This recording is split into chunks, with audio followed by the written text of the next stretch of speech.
Olá, amigos. Sou Claudete Moura e hoje nós entramos na segunda parte do Livro dos Médiuns, que tem como título das manifestações espíritas. E nesse capítulo 1, Kardec colocou a ação dos espíritos sobre a matéria.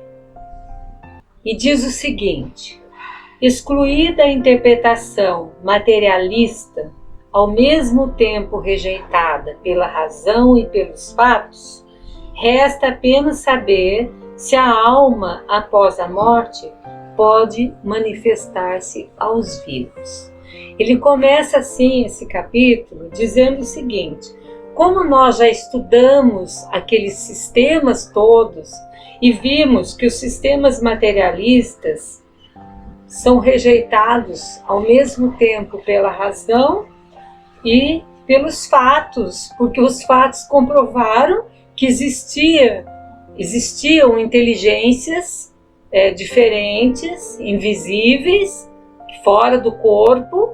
Então ele fala, bom, essa interpretação já está excluída, resta apenas saber o seguinte: a alma, após a morte, pode manifestar-se aos vivos? Então, é dentro disso que nós vamos estudar a ação dos espíritos sobre a matéria. Kardec diz que é crença generalizada de que os espíritos podem comunicar-se conosco, e essa crença é fundamentada inclusive nos livros sagrados. E nós tivemos a curiosidade de procurar alguns apontamentos onde achamos nos livros sagrados das religiões mais antigas comunicações de espíritos. Por exemplo, nos hinos de Rig Veda, que são livros da Índia de mais de 6.000 anos antes de Cristo, os homens que viviam junto ao Monte Himalaia, que eram considerados até deuses, espíritos mais evoluídos, monges, eles recebiam comunicações de espíritos e colocaram nesse livro, nesses hinos, nesse livro do Rig Veda, essas comunicações. Então já data de muito tempo essas comunicações de espíritos com o mundo material. Na tradição egípcia também a gente acha muitas comunicações de espíritos, muitas passagens de espíritos. Na China, antes de Confúcio, tem um ditado que fala: quer falando ou agindo, não penseis ainda que estejais sozinho, que não sois vistos ou ouvidos. Os espíritos são testemunhas de tudo. Então, lá na China milenar, já existia essa ideia que nós nunca estamos sozinhos, que os espíritos são testemunhas de tudo que acontece conosco. Na Grécia, nós temos Sócrates e Platão, inclusive, que fazem parte da introdução do Evangelho segundo o Espiritismo, cuja doutrina é uma anunciação da doutrina do Cristo, 500 anos antes de Cristo, e também muitos pontos em comum com a doutrina espírita que Kardec fez questão de anotar na introdução do Evangelho segundo o Espiritismo. Também na Pérsia existiu o Zoroastro, que se comunicava, que traz essa comunicação com os seres invisíveis.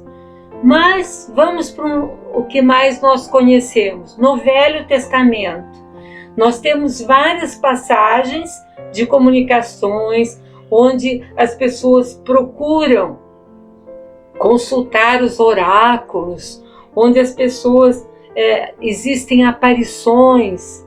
Por exemplo, no livro onde fala de Tobias, que enfrentou o dragão, que teve muito trabalho que o anjo que se apresentou a Tobias, se materializou junto dele, andou todo o tempo com ele, só depois de concluído todo o trabalho é que ele se disse espírito. Então, quer dizer, ele estava junto como se fosse uma pessoa normal. Também, no Novo Testamento, nós temos no Monte Tabor, quando Jesus escolhe aqueles discípulos mais chegados e sobe aquele monte, e existe uma materialização de dois espíritos, Moisés e Elias, se comunicando então com eles. Também Paulo, nas suas cartas, fala nesta testemunhas que somos cercados constantemente. Então isso é uma coisa muito antiga, que vem de muito tempo, e nós quisemos trazer essas elucidações para as pessoas saberem que não é de agora, não é só...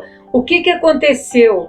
No século XIX existia um momento apropriado para que se consolidasse essas manifestações e criasse um corpo doutrinário com os ditados dos espíritos, mas que eles agem e interagem conosco, isso é desde que o mundo é mundo, desde que existe a humanidade. Então Kardec fala que por meio do conhecimento da natureza dos espíritos e dos meios pelos quais eles podem se manifestar, o fato das manifestações não vai apresentar nada para nós de surpreendente.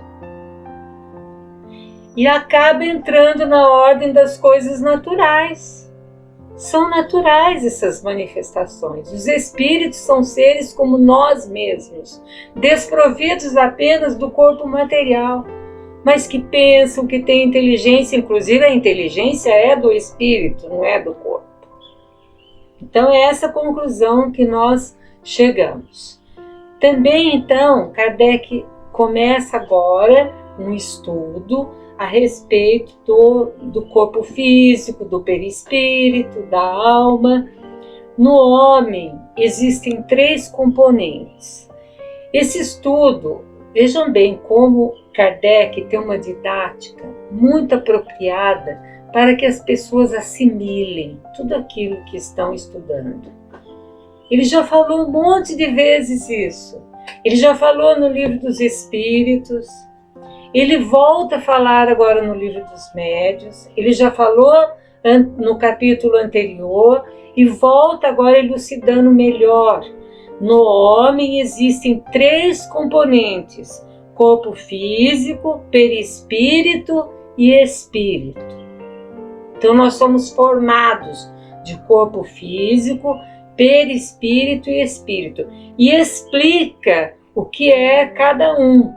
O que é o corpo físico? É um invólucro material. Então é a matéria nossa, é o corpo físico. Qual que é a origem do corpo físico? É a matéria terrena. Se nós vivemos na Terra, então a origem desse corpo é a matéria da própria Terra. O que é o perispírito? É um invólucro fluídico. Vejam bem, o corpo físico é um invólucro material. O perispírito é um invólucro fluídico, porque ele é o invólucro do espírito. Então ele tem que ser mais eterizado, mais fluídico. Mas qual que é a origem dele? Matéria terrena. O perispírito é formado de matéria terrena. Por que fala que ele é semimaterial? Por quê? Porque onde ele se liga com o corpo físico, ele é matéria, quase tão densa como a nossa matéria do corpo. Onde ele se liga com o espírito, ele é matéria eterizada. É uma matéria muito refinada, porque o fluido cósmico universal permite que a matéria exista desde a matéria mais eterizada até a matéria mais compacta que nós conhecemos. Então vejam só, A única coisa que não é matéria é o espírito, mas o invólucro do espírito ele é formado de matéria. Claro que é uma matéria mais sutil, não é como a nossa matéria do corpo físico. Se bem que nos mundos mais adiantados, o perispírito tem uma matéria muito mais refinada e o corpo físico também. E o espírito? O que é o espírito? É um princípio inteligente. Então o espírito é a inteligência, é o princípio inteligente. Qual que é a origem? A energia divina. Os próprios espíritos falam, os mais adiantados, que eles não podem nos dizer exatamente a natureza dos espíritos. Nós sabemos que a origem é divina, porque a criação é de Deus. Bom, quanto ao espírito, Kardec questionou na questão 88 de O Livro dos Espíritos o seguinte. Ele fez a seguinte pergunta, na questão 88. Vocês podem ir lá consultar, que vocês vão ler essa questão no Livro dos Espíritos. Os espíritos têm uma forma determinada, limitada e constante? Porque quando a gente fala espírito, o que a gente pensa? Que nem sei o que a gente pensa. Existe alguma forma? É isso que Kardec perguntou. Eles têm uma forma determinada? É limitado? É constante? Ou acaba, volta? É isso que ele quis dizer. Os espíritos responderam, e aqui, gente, nós vamos ver o adiantamento desses espíritos que responderam, porque eles fizeram assim um prenúncio do que viria a ser a física quântica. A resposta deles é o seguinte: aos vossos olhos, não.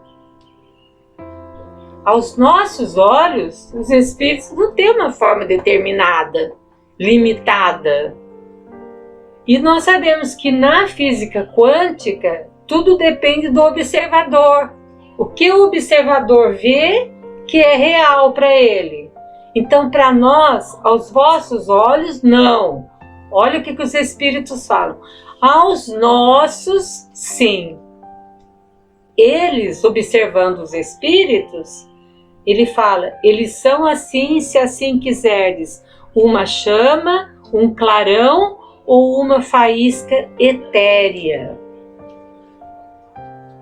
Então, para nós, eles não têm uma forma determinada, limitada, constante, porque nós não temos sentidos para verificar isso aí.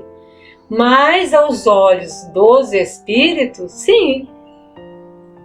E daí ele fala, se vocês quiserem, porque os espíritos eles fazem comparações para nós. Comparações. E nem sempre essas comparações podem ser feitas, porque muitas coisas nós ainda não temos o entendimento. Então ele fala, pode ser uma chama, pode ser um clarão, ou uma faísca etérea. Mas no 88A, Kardec não ficou contente. E perguntou assim, essa chama ou faísca tem uma cor qualquer? Será que tem uma cor? E os espíritos responderam, para vós, olha só, agora para nós, ele explicar da maneira que a gente entende. Para vós ela varia do escuro ao brilho do rubi, conforme o espírito seja mais ou menos puro. Então veja bem, para nós vai do escuro até o brilho do rubi, que é aquele brilho faiscante, ofuscante, dependendo do que? Do espírito, se ele é mais puro ou menos puro. Olha só. Então, nós vemos que Kardec foi muito assim sensato nas suas questões, nas suas respostas, nas suas observações, para trazer para nós uma doutrina que fosse baseada em fatos reais, em fatos que não pudessem ser contestados. Por hoje, então, é só. Nós ficamos por aqui, agradecendo a atenção de todos, e na próxima oportunidade continuaremos essas questões de O Livro dos Médiuns. Claudete Moura, para o divulgar.net.